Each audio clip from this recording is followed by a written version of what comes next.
জয় গৌর, জয় নিতাই। আজ 15ই জুন 2025 ও 31শে জ্যৈষ্ঠ 1432 রবিবার। আজ আমি চৈতন্য চরিতামৃত পাঠ করছি। চৈতন্য চরিতামৃতের মধ্যলীলার প্রথম খণ্ড, তৃতীয় অধ্যায়। মহাপ্রভুর সন্ন্যাস গ্রহণের পর অদ্বৈত গৃহে প্রসাদ সেবনের শ্লোক 181 থেকে 193। নারায়ণ হে নারায়ণ, ভবভয়হরণম নারায়ণ। শ্লোক 181। তেহ যদি ইহা রহে তবে মোর সুখ, তার নিন্দা হয় যদি সেও মোর দুঃখ। শ্লোকার্থ: নিমাই যদি এখানে থাকে তাহলে আমার অনেক আনন্দ হবে, কিন্তু কেউ যদি আবার তার নিন্দা করে তাহলে আমার অত্যন্ত দুঃখ হবে। তাৎপর্য: পুত্র যদি কৃষ্ণ অন্বেষণে গৃহত্যাগ না করে মায়ের কাছে থাকে তাহলে মায়ের খুব সুখ হয়, কিন্তু পুত্র যদি কৃষ্ণ অন্বেষণ না করে কেবল গৃহেই অবস্থান করে তাহলে মহাজনেরা অবশ্যই তা নিন্দা করেন। এই ধরনের নিন্দা মায়ের দুঃখের কারণ হয়। আদর্শ মাতা যদি চান যে তার পুত্র পারমার্থিক পথে উন্নতি লাভ করুক, তাহলে তার পক্ষে পুত্রকে কৃষ্ণ অন্বেষণ করতে দেওয়াই শ্রেয়। মা স্বাভাবিকভাবেই পুত্রের মঙ্গল কামনা করেন। মা যদি পুত্রকে কৃষ্ণ অন্বেষণ করতে অনুমতি না দেন তাহলে তাকে বলা হবে মা, অর্থাৎ মায়া। পুত্রকে সন্ন্যাস গ্রহণ করে কৃষ্ণ অন্বেষণ করতে দিয়ে সচিমাতা জগতের সমস্ত মায়েদের এক পরম আদর্শের শিক্ষাদান করেছেন। তিনি দেখিয়ে গেছেন যে প্রতিটি পুত্রেরই কর্তব্য হচ্ছে জননীর স্নেহ পাশে গৃহে আবদ্ধ না থেকে আদর্শ কৃষ্ণ ভক্ত হওয়া। শ্রীমদ্ ভাগবতে 5.5.18 সেই সম্বন্ধে বলা হয়েছে: গুরুর্ন সৎ, সজ্জনো ন সৎ, পিতা ন সজ্জনী ন সৎ, দৈবং ন তৎসন্ন, প্রতিশ্চ সন্ন, মোচয়েদ য সমুপেত মৃত্যুম। সেই গুরু গুরু নন, সেই সজ্জন নন, সেই পিতা নন, সেই মাতা নন, সেই উপাস্য দেবতা নন, অথবা সেই পতি নন, যদি না তিনি তার আশ্রিত জনকে আসন্ন মৃত্যু থেকে উদ্ধার করতে পারেন। কর্মবন্ধনে আবদ্ধ হয়ে এই ব্রহ্মাণ্ডের প্রতিটি জীব এক দেহ থেকে আর এক দেহে এবং এক গ্রহ থেকে আর এক গ্রহে ভ্রমণ করছে। তাই বৈদিক সংস্কৃতির উদ্দেশ্য হচ্ছে জন্ম মৃত্যু, জরা ও ব্যাধির মায়াপাশ থেকে জীবদের মুক্ত করা। তার অর্থ হচ্ছে জন্ম মৃত্যুর আবর্তনকে চিরতরে স্তব্ধ করা। তা সম্ভব হয় কেবল শ্রীকৃষ্ণের আরাধনার মাধ্যমে। ভগবদ্গীতায় 4:9 ভগবান বলেছেন: জন্ম কর্ম চ মে দিব্যমেবং যো বেত্তি তত্ত্বতো তক্তা দেহং পুনর্জন্ম নৈতি মমেতি সোহর্জুন। হে অর্জুন, কেউ যখন যথাযথভাবে জানতে পারে যে আমার জন্ম কর্ম হচ্ছে দিব্য, তাকে তার দেহত্যাগের পর আর পুনরায় এই জড় জগতে জন্মগ্রহণ করতে হয় না। সে আমার নিত্যধামে ফিরে আসে। জন্ম মৃত্যুর আবর্ত থেকে মুক্ত হতে হলে শ্রীকৃষ্ণকে যথাযথভাবে জানতে হবে। কেবলমাত্র শ্রীকৃষ্ণকে জানার ফলে জড়জগতের সমস্ত বন্ধন থেকে মুক্ত হওয়া যায় এবং জন্ম মৃত্যুর আবর্তনকে স্তব্ধ করা যায়। কৃষ্ণ ভাবনায় ভাবিত হয়ে কর্ম করার ফলে ভগবানের কাছে ফিরে যাওয়া যায়। পিতামাতা, গুরু, পতি অথবা আত্মীয় স্বজন সকলেরই কর্তব্য হচ্ছে ভগবানের কাছে ফিরে যেতে জীবকে সাহায্য করা। সেটিই হচ্ছে সর্বশ্রেষ্ঠ উপকার। তাই সেই কথা বিবেচনা করে শ্রী চৈতন্য মহাপ্রভুর মা শচীদেবী তার পুত্রকে শ্রীকৃষ্ণের অন্বেষণ করতে অনুমতি দিয়েছিলেন। আবার সেই সঙ্গে তিনি একটি আয়োজন করেছিলেন যাতে শ্রী চৈতন্য মহাপ্রভুর সমস্ত খবরাখবর তিনি পেতে পারেন। ইতি শ্লোক 181, শ্লোক 182। তাতে এই যুক্তি ভালো মোর মনে লয়, নীলাচলে রহে যদি দুই কার্য হয়। শ্লোকার্থ। শচীমাতা বললেন, আমার মনে হয় নিমাই যদি জগন্নাথ পুরীতে থাকে তাহলে এই দুটি উদ্দেশ্যই সাধিত হয়। ইতি শ্লোক 182, শ্লোক 183। নীলাচলে নবদ্বীপে যেন দুই ঘর, লোক গতাগতি বার্তা পাব নিরন্তর। শ্লোকার্থ। জগন্নাথ পুরী আর নবদ্বীপ হচ্ছে যেন একেবারে দুটি ঘর।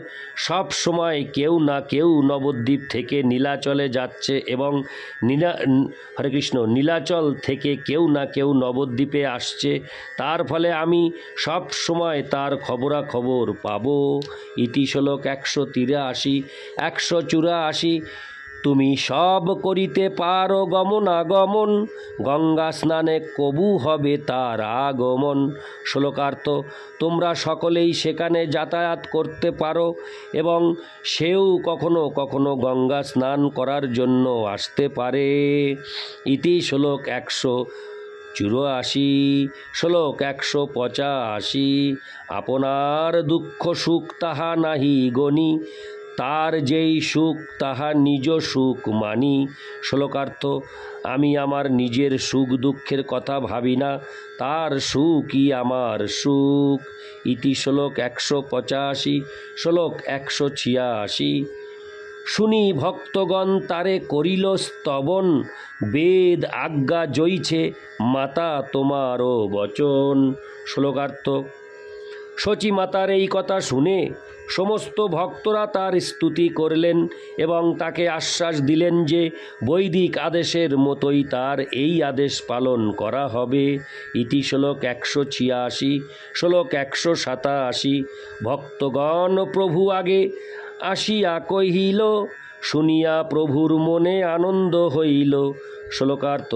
শচীমাতার এই সিদ্ধান্তের কথা ভক্তরা শ্রী চৈতন্য মহাপ্রভুকে গিয়ে জানালেন। সেই কথা শুনে শ্রী চৈতন্য মহাপ্রভু অত্যন্ত আনন্দিত হলেন। ইতি শ্লোক 187, শ্লোক 188। নবদ্বীপবাসী আদি যত ভক্তগণ সবারে সম্মান করি বলিলা বচন। শ্লোকার্থ।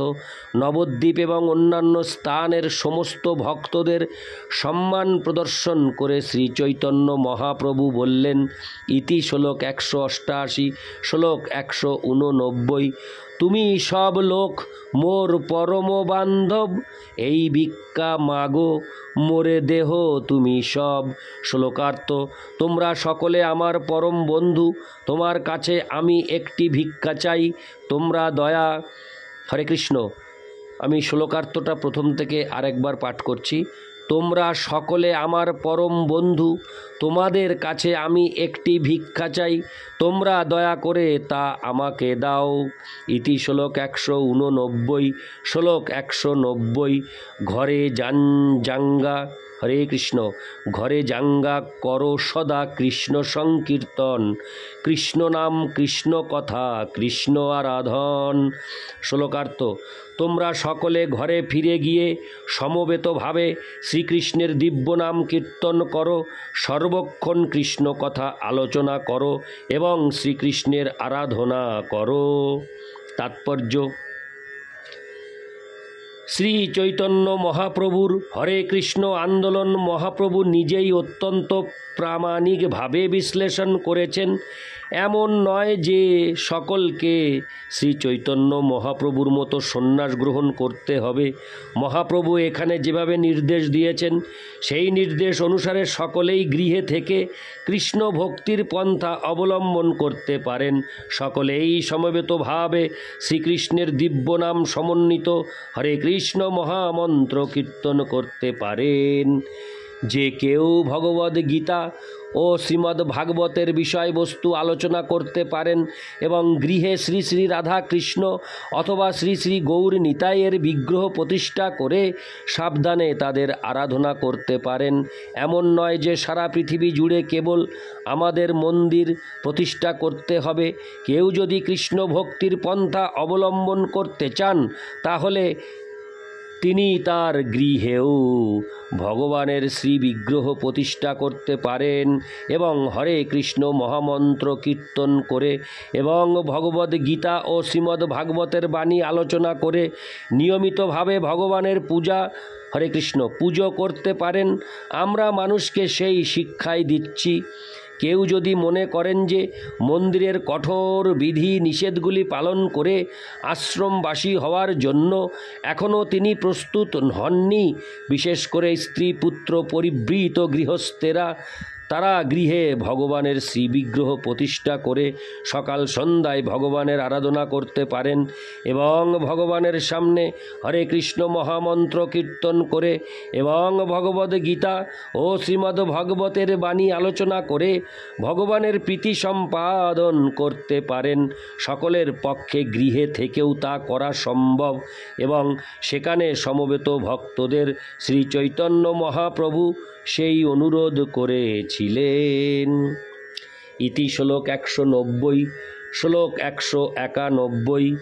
আজ্ঞা দেহ নীলাচলে করিয়ে গমন, মধ্যে মধ্যে আসি তোমার দিব হরে কৃষ্ণ মধ্যে মধ্যে আসি তোমায় দিব দর্শন। শ্লোকার্থ: এভাবেই সমস্ত ভক্তদের নির্দেশ দিয়ে শ্রী চৈতন্য মহাপ্রভু জগন্নাথ পুরীতে যাওয়ার জন্য তাদের আজ্ঞা প্রার্থনা করেছিলেন।